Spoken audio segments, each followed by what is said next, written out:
Guys, when I say I have no idea what the hell I'm doing, I mean it. I literally have no clue what's going on anymore. Oh, by the way, I got this bag yesterday when I was in Porto. It's so cute, right? It's vegan leather, made by a local artisan. And you know what? I need to treat myself because I don't think I have enough accessories. The other bag that I got was also while I was away, but in Colombia. And I got this black bag. It's all leather. So this differs in that it's vegan leather, but still a good bag nonetheless. The lady was super cool, and her brand is called Drum Ive. I will link her Instagram account on the bottom of this page if you're interested in the description. And let me fix this because I think it needs to be fixed. I have no idea what I'm doing. I wish I knew what I was doing. I am at the point in my life where I think the only thing that I have to do is actually surrender. I can't figure out what's going to happen next, and I honestly think that scares me to death. I'm going to be honest. I wish I knew what was next. I wish I knew where I was going in my life. I just wish I knew. I wish I could control all of these things, but in all honesty, you can't control anything. No one can. And I think the moment that you believe that you're in control, you get a reality check, all right? I was in control when I decided to come on this trip. I was in control when I was planning to have all the money in my account and it was going to enable me to go to this city and that city. But when it didn't come when I thought it was going to come, not to say that I got frantic and I was like, oh my God, like what's going to happen? But you know what? In a way, I got a little frantic because I'm like, oh my God, I had this plan that I was going to go like this and I was going to do that and that. And now I have these places booked, which is great, right? I have a place to sleep. But in terms of a lot of other things and my flight back to the US, I don't have it yet. I literally don't have it. And I start work like the 21st. That's going to be my first day back at my new job. And I literally have no idea how I'm getting back. I know what's going to happen. I just haven't booked the flight back yet. And I don't know what to do. You know what I mean? I guess the only thing I can do is surrender. And it was really making me think about the fact that sometimes God leads you to a place and you literally have no idea why, but maybe the reason why you're led to a place is to fully surrender and trust that things are going to work out in a way that you don't understand. And the thing that I'm thinking about most right now is about when I was in San Francisco, and it was worse when I went to San Francisco. When I say worse, I mean it was more unpredictable in the sense that I think I used points that I had from a previous flight that I canceled and whatever, so I could use that and apply it towards a new flight. So that was my one-way ticket that I got to San Francisco. I had no idea where I was going to stay that night. Like literally, I had a big ass suitcase and I had a carry-on suitcase. And in my mind, I was moving out to San Francisco. I wasn't coming back. And I was just going to make it as a startup founder. Like that was where my head was at. And it's just so funny to see where I'm at in my life right now. And it's far from that. You know what I mean? I think I had to go to San Francisco for a reason. But in terms of me getting to San Francisco, okay, I literally had $20 to my fucking name, okay? Like, I just really need you to understand this, all right? I had $20 to my name, and it wasn't even $20 that I could readily access. It might have been like $50 to my name. So I'm going to one of the most expensive, or I went to one of the most expensive places in the world with like $50 to my name. I had a one-way ticket. I had a dream, faith, that it was going to work out. I get to the airport in San Francisco, okay? I didn't know where I was going. I had, texted someone maybe like 2 or 3 days before. They never responded back to me. So I was just like, I don't know, like something's going to work out. It's going to be okay. I get to SFO, which is their airport, and I had made friends with this lady who was sitting next to me on the plane, and she thought it was so interesting how I was just vibing out, and I was just like, yeah, vibes, I'm going to San Francisco, I don't know what's gonna happen. Like, she was probably like, this lady is fucking insane, and she invited me to a wedding, and I was like, okay, yeah, but like, obviously you can't just invite a random person to a wedding. Like, let's be real here. I didn't know her, I just met her on the plane. So when I got off the plane, I happened to see her when I was coming off, or when I was at the train station to go into downtown SF. So I had said to her, I was like, hey, like, I know this is a random question, but like, could you potentially buy my train ticket to the Embarcadero and I'll just like Zelle you as soon as I can, or Venmo you as soon as I can? And she was like, yeah, sure, no problem. So like, I find those type of people as like angels in disguise, because you don't necessarily understand like the impact that they have on you in a given moment. And I just randomly sat next to her, right? And we struck up a conversation. So she does that. The next day I did end up selling her back. So it wasn't like I just freaking took her thing. Or whenever I could is when I actually like Venmo'd her the money. So I get to the Embarcadero with my 2 big ass suitcases, okay?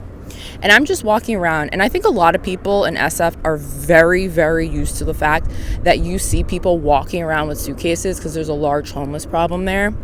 So I had went to the Sweetgreen there, and I know for a fact that my card declined at Sweetgreen, but I had 2 suitcases with me, and I honestly think the worker was like, I'm just gonna let it slide. So, and I had like an intuitive nudge to go to Sweetgreen, okay? I was like, you know what? I really want salad. I got off at the Embarcadero station. I'm walking with my 2 things, go to Sweetgreen downtown. And then after that, I have this intuitive nudge, go to the Embarcadero. Don't know what I was going to do there. It's like 7 p.m. and it's getting darker and darker. I don't have a place to stay.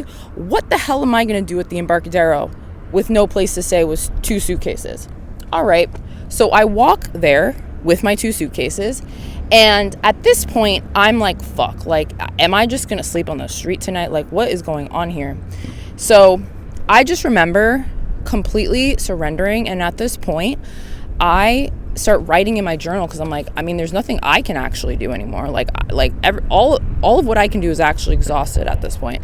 So I take out my journal and I start writing exactly what I'm going to experience in a few hours. And I remember writing, okay, I'm going to sleep in a warm bed tonight. I am going to have a nice warm meal. I am going to have my own room, so I'm not going to be sharing a room with somebody. And I'm going to be safe. And I'm going to have a warm shower, and it's going to be awesome. Kid you not, as soon as I fully surrendered, maybe like 5 minutes later, I get a message on my phone, and the person that I had messaged maybe like a few days ago, prior to me even going out there to SF, says to me, oh my gosh, hey, I'm by the Embarcadero. My husband and I would love to host you for the night. Where are you? And I just like started crying so much, because I think when it comes to surrender, it's like you don't realize how much you are guided to do things, and it can seem so scary in the moment, right? It can feel like absolutely nothing is fucking going your way, right? It can feel like hell. It can feel like all of your biggest fears and insecurities come up. Oh my gosh, I'm gonna be homeless. Oh my gosh, I'm not gonna be able to eat. Oh my gosh, am I gonna like disappear into the night?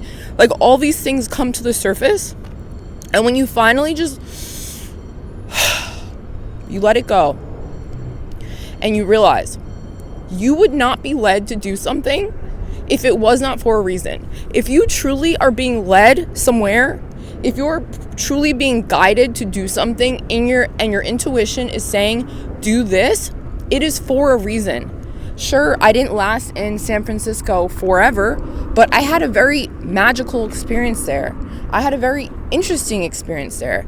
And it really expanded my level of awareness and made me realize that so many things are possible that you can't even fathom. And sometimes you needing the assurance that everything is going to be okay is actually what is stopping you from living your very best life, because you can't be assured that things are going to work out the way you want them to, but you can be assured that things are going to work out way better than anything you could even freaking come up with when you have the faith that things are always working out for you. And in my life, it has always been the case that when I step out on faith, when I'm willing to take a risk and trust in the unknown, like I'm never let down. But I think when you are surrounded by people who need assurance, who lack faith, who rely too much on what they see with their own two eyes to justify whether or not it's the great idea for them to do something, you can get really lost in that. And you can start to believe that magic doesn't exist in the world. But in my opinion, I believe magic is everywhere, man. Like, I feel like my life has been so magical, like, genuinely. Like, I'm in this random ass, like, port in Lisbon, Portugal right now. Like, that in and of itself is magical, man.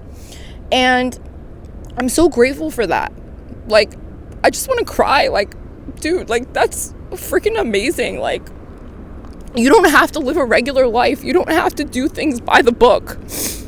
And nothing of my life has been by the book. Like, my life has been fucking weird. Like, I'm a weirdo. Maybe you're a weirdo too if you're watching this. Like, I'm so fucking weird, bro. But I wouldn't change it for the world, because to be normal in this world means to lose yourself, means to rely too heavily on what you see with your own two eyes, to rely on the systems that are here, to rely on your job for money, to rely on all the things that are already built. And how do we build all of these creations? Like, when I look around me, right, the buildings here are so incredible. Like, the style of it is amazing. And the architecture, you know, is what it's called, really. And someone with their own mind, imagine this. Like, if you look at a boat, right? I can't even see, I don't know if you see that boat. But, like, at one point, a boat never existed. And someone thought of this in their mind and created it. I'm looking at a plane right now going to land, right? At one point, planes did not exist, and people thought Wilbur and Orville Wright were crazy for thinking that we could fly. And now we all casually get on planes all the time to go all over the freaking world. We get on trains, we get in cars, we get on buses, we get on boats. Like, this is insane. And this all started from people's imaginations, where they just wanted to do something. They realized we were limited in our own capacities, so they decided to build vessels that could do exactly that. And that's the case for all of our lives. If you really want to do something and you can't figure out how to do it with your own money or your own hands, people think of ways to create. You know that saying, necessity is the mother of invention? It is so true. When you can't rely on yourself, your resources to create something, you think of ways that are worlds away. I actually have a funny story. So I remember, so we have a cleaning lady at home, and her name is Anna. Shout out to you, Anna. She's actually, like, so sweet. She's such a sweet soul. So Anna, one day, she was like, oh my gosh, do you have an extension cord for this type of vacuum? And I'm like, no, we don't. Like, I was looking all over the house. I couldn't find it. So later on in the day, right, I see that she made this contraption from stuff that we had. And I was, like, so impressed by that. I was like, oh my God, like, you just randomly came up with this. And this is what I'm saying. Like, I will never doubt someone. I don't care where you come from, what your job is, or anything. Necessity is the mother of invention. And when someone has just their imagination and they need something done because they have a problem in front of them that they want to solve, they will come up with the most creative solutions possible, okay? I also had a moment with that with myself when I was in Porto, because the table, the main dining table, was pretty much the only table that you could use with the iron and the ironing board. But I was like, it's so far away, and it was kind of an awkward situation. So what did I do? I found one of the little tables at a different part of the apartment, and I put the ironing board on top of that, and I moved it closer to the outlet. That way it wasn't stretching all the way out. And I remember thinking, like, I'm a problem solver. And, like, that's the mindset you have to get into.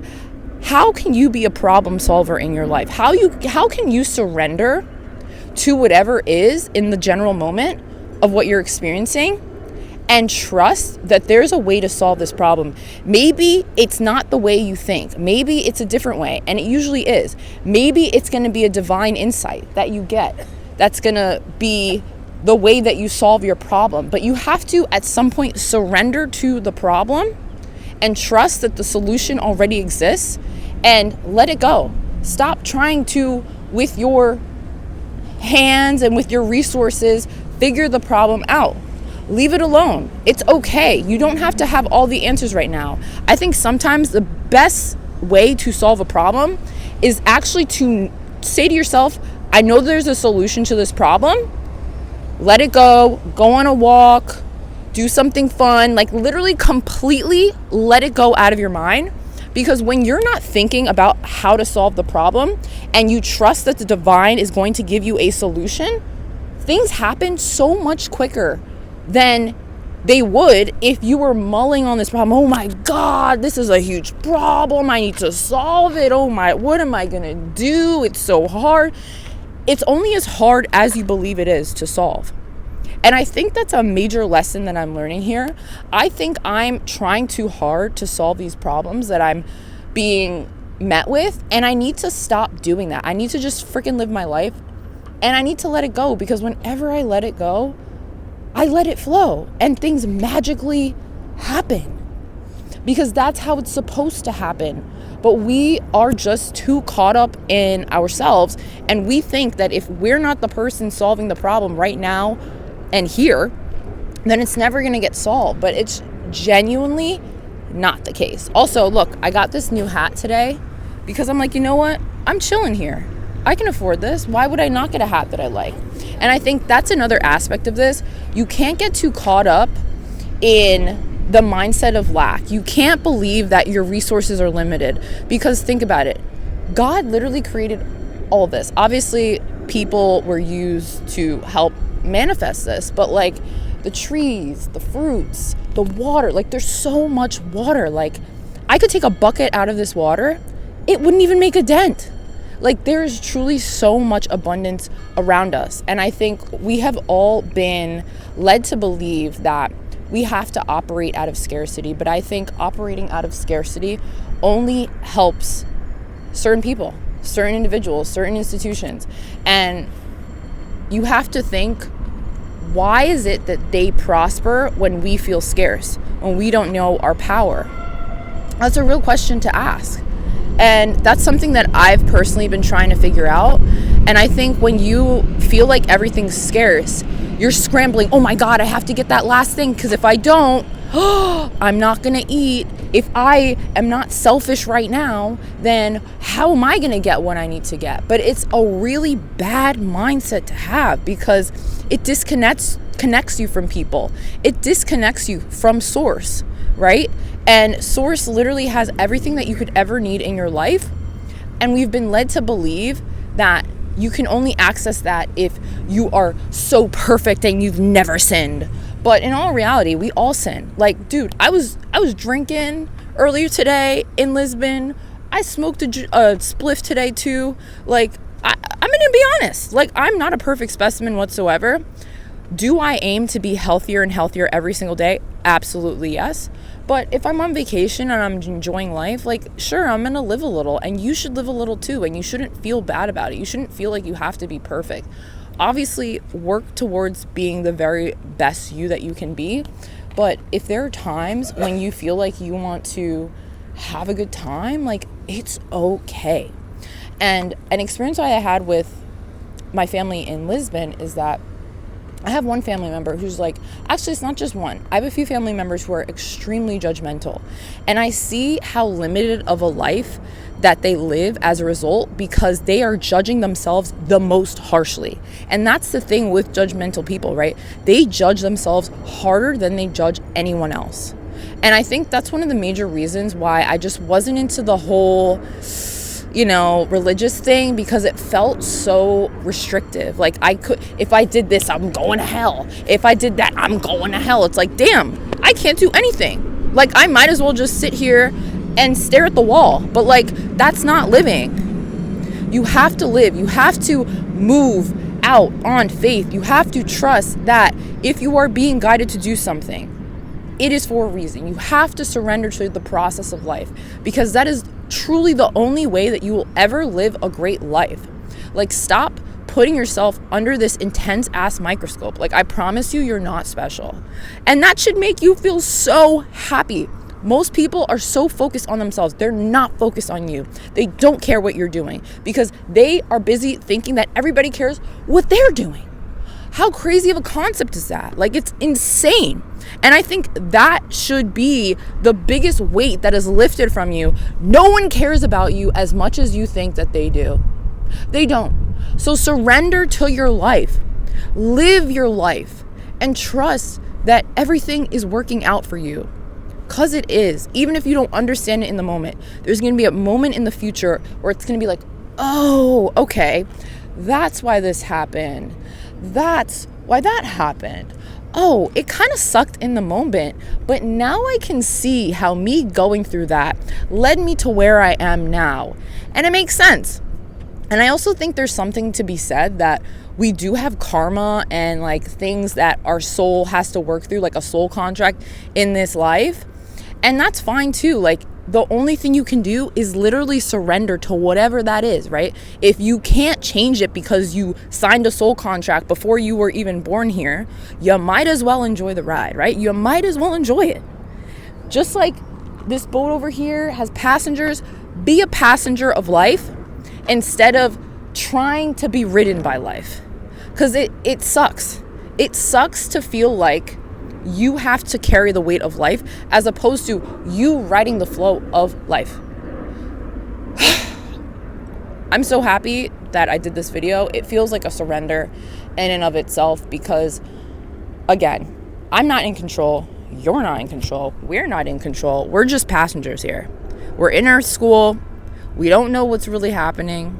And if you're led to do something, you do it. Sometimes you don't even know why you're led to do something. It's just like, it feels natural to you. And people will be like, oh my gosh, why did you do that? I don't know. I just wanted to. I was just into it. And when you start to look at your life in that way, you'll start to realize that there truly are no mistakes in life. There's a reason for everything. And sometimes that reason is just because. It doesn't have to be this magical, philosophical thing. And like, I took philosophy courses and a lot of it I feel like is kind of BS because it's like thinking about thinking. But I think when you can get to a place where you're not thinking and you're just being, that's the key. That is the key. Being is the ultimate form of surrender because you're not trying to do anything. You're literally just existing. So if you like this message, like, comment, and subscribe, and I will see you all in the next one.